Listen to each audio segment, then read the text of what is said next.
পৃথিবীর কোথাও কালো রঙের টাকার অস্তিত্ব নেই, এরপরও কালো টাকার কথা প্রায়ই শোনা যায়। বিশেষ করে বাজেট আসলেই কালো টাকার আলোচনা হয় সবচেয়ে বেশি।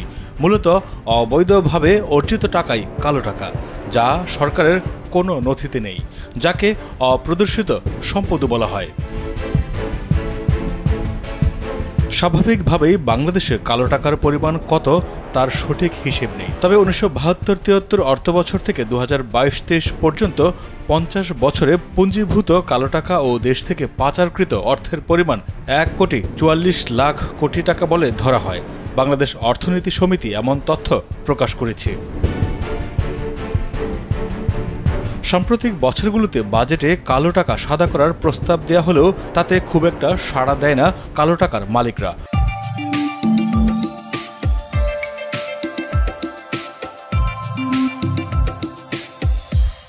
রাজস্ব খাতে বড় ধরনের পরিবর্তন আনতে 2024-25 অর্থবছরের জাতীয় বাজেটে সুযোগ রাখা হচ্ছে কালো টাকা সাদা করার। তবে এবার কালো টাকা সাদা করার ক্ষেত্র আরও সম্প্রসারিত হচ্ছে।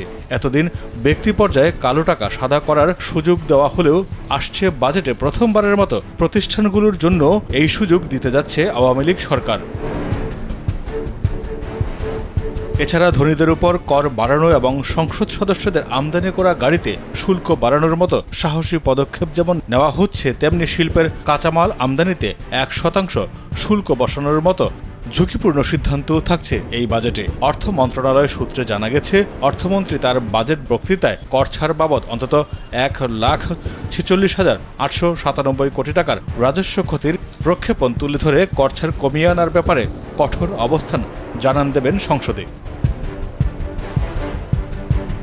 2005 সালে বিশ্বব্যাংকের এক গবেষণা বলছে, 2002-03 সালে বাংলাদেশে কালো টাকা ছিল মোট জিডিপির 37.7%।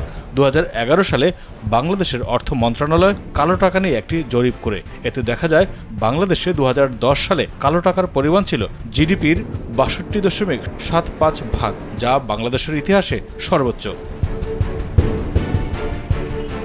জাতীয় রাজস্ব বোর্ড এনবিআর ধারাবাহিকভাবে একটি নির্দিষ্ট অঙ্কের কর দেওয়ার মাধ্যমে অপ্রদর্শিত অর্থ বা কালো টাকা সাদা করার সুযোগ দিয়ে আসছে।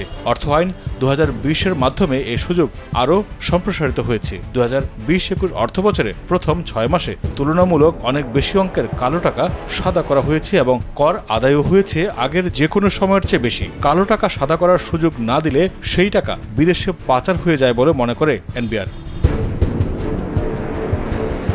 মাইদুর রহমান রুবেল, কালবেলা।